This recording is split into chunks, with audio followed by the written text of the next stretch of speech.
안녕하세요, 까만콩이에요. 오늘은 제가 뭘 해볼 거냐면은 오늘은 프렌치 너 스티치를 제가 한번 해볼까요. 프렌치 너 스티치 예전에도 한 적이 있긴 한데 최근 제가 뭐 만들면서 프렌치 넛을 어떻게 하면 똥똥하고 이쁘게 하는지 관련해서 질문이 많으셔서 제가 이렇게 한번 준비해봤어요. 여러분들이 프렌치 넛을 만들 때 약간 어떻게 해가지고 좀 모양이 안 나오는지, 프렌치 넛을 어떻게 만들어서 약간 저랑 다르게 나오는지를 좀 설명드리고, 제가 똥똥하게 만드는 프렌치 넛 스티치를 한번 보여드리려고 하거든요. 제가 지금부터 프렌치 넛 스티치를 여기다가 약간 모양이 좀 저랑 다르게 나온다고 해주시는 것처럼 한번 해볼게요. 우선 잘 보이게 제가 빨간색 실을 준비했고 세 가닥만 활용해가지고 제가 한번 보여드릴게요. 자, 그러면 지금부터 제가 한번 만들어 볼게요. 첫 번째부터 일단 제가 한번 해볼게요. 우선 이렇게 잘못된 방법이 있어요. 이렇게 프렌치 넛을 하는데 한 바퀴, 두 바퀴, 세 바퀴를 감았어요. 그리고 이렇게 바늘 넣는데 바늘 넣고 바늘 이렇게 쏙 시면은 이렇게 프렌치 넛이 만들어지게 돼요. 자, 제가 어떻게 하는지 보셨나요?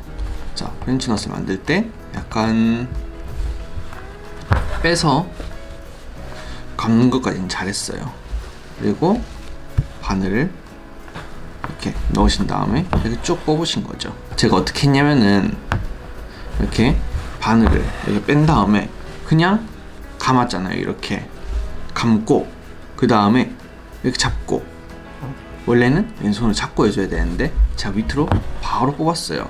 그러다 보니까 모양이 어떻게 되냐면 이렇게 균일하지가 않고 감긴 모양도 콩 모양이 이렇게 나풀나풀 좀 거칠게 됐어요. 두 번째는 어떤 거냐면은 이렇게 바늘 나왔어요. 바늘 나왔는데 이렇게 잘 감았어요. 그리고 여기 보시면은 그대로 나온 점 아주 고지 그대로 이렇게 들어가세요. 잘 잡아서 당겼는데, 자, 이렇게 되면은 사실상 문제가 없어 보이는데 제가 지금 몇 바퀴 감았죠? 세 바퀴 감았죠? 제가 한 바퀴만 감아 볼게요. 이렇게 해서 한 바퀴만 감고 이제 바늘 이렇게 넣어가 볼게요.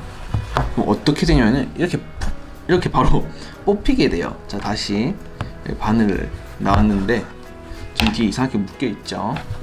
바늘 나왔는데 여기에서 바퀴를 조금만 감는데, 예를 들어 한두 바퀴만 감는데 여기 나온 바늘 그대로, 나온 점 그대로 이렇게 바늘 들어가시면은 이렇게 처음 살살 있을 때는 상관없는데 여기서 다른 것들 한다고 세게 이렇게 당기면은 뒤로 뽑히게 돼요. 자, 이렇게 하시는 게 여러분들 한 두 번째 여러분들이 실수하시는 거, 저랑 다른 점. 자, 보시면은 여러분들 이런 두 가지 방법으로 인해 가지고 저랑 약간 다르게 나오는 경우가 많으세요. 그러면 어떻게 하면 예쁘게 나오냐면은 이제 바늘을 이렇게 놔주신 다음에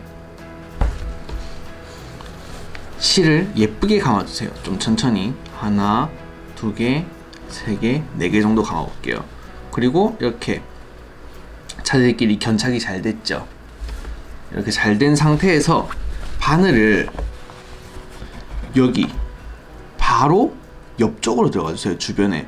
근데 여기서 또 주의할 점이 뭐냐면은 이렇게 바로 옆으로 들어가는데 뒤를 잘 확인해 줘야 돼요. 이렇게 들어가다 보면은 얘를 같이 이렇게 잡고 이 녀석을 통과할 때가 있어요. 처음 매듭을 통과하게 되면은 당연히 바늘이 잘 안 나가게 되겠죠. 그리고 이렇게 실도 들뜨게 되고, 그래서 잘 확인해서 저 고리를 안 건들도록 제일 첫 단할 때는 자, 이렇게 한 번, 두 번, 세 번, 네 번 약간 옆으로 들어가서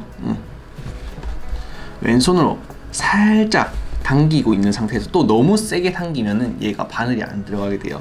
살짝 당긴 상태에서 바늘을 쏙 하고 뽑아줄게요. 살짝 당긴 상태에서 뽑으면은 자, 이렇게 콩이 예쁘게 신기게 되겠죠. 약간 옆에 튀어나왔는데 제가 옆에다가 한번 빠르게 해볼게요. 자, 이렇게 바늘 나와서 똑같이 한 바퀴, 두 바퀴, 세 바퀴, 네 바퀴 감은 다음에 바늘 이 안쪽으로 들어가서 바늘 왼손으로 살짝 잡은 상태에 실 여기 잡고 있죠. 이렇게 넣으면 이렇게 예쁘게 콩 모양이 되겠죠. 마지막 한 번 더. 자, 이번에 한 바퀴만 감아 올게요. 아까 한 바퀴 감았는데 여기 빠졌잖아요. 자꾸 한 바퀴만 감았는데 바로 옆에다가 이렇게 약간 잡은 상태에서 이렇게 해주시면은, 자, 뒤에서 이렇게 잡아당겨도 뒤로 안 빠지게 되겠죠. 사실 이렇게 만드는 거는 잘못됐다고 확실하게 말할 수가 있어요, 제가. 왜냐면은 위에 작품이 만들어져야 되는데 밑으로 쏙 하고 들어가 버렸잖아요. 근데 이렇게 만들어지는 거는 진짜 잘못됐다고 할 수는 없어요. 왜냐하면은 자기가 만든 작품의 특성에 따라 가지고 이렇게 좀 러프하게 해서 나플나플 거리는, 뭐 예를 들면 벚꽃을 만든다거나 아니면 뭐 라벤더 같은 거 만들 때 좀 풍성풍성한 거, 뭐 수국 만들 때도 그런 느낌을 준다면은 오히려 이게 잘못됐다고 할 수 있거든요. 그래서 여러분들이 제 동영상 보시거나 아니면 작품 같은 거 만드실 때 약간 이게 프렌치는 원래 하는 방법인데 이렇게 무조건 만들어야지 보다는 그 작품의 느낌을 맞춰가지고 여러분들이 하시는 걸 추천드려요. 저는 사실 그렇게 너무 완벽하게 하는 걸 막 추구하고 그러진 않거든요. 저는 삐뚤빼뚤 이런 거 좋아해가지고. 근데 오늘 여러분들이 프렌치넛 예쁘게 만드는, 그러니까 제가 하는 것처럼 만드는 걸 알려드려 달라고 하셔가지고 이렇게 한번 영상을 준비해봤습니다. 좀 이해가 가시나요? 최대한 설명해봤는데 혹시나 제 영상 보시다가 더 추가적으로 궁금한 점이 있거나 질문 있으시면은 저한테 댓글 달아주시면 더 댓글 달아드릴게요. 혹시나 영상이 도움되셨거나 즐거우셨다면 좋아요나 구독해주시면 감사합니다. 그럼 안녕. 오늘 얼굴 없어요. 뿅.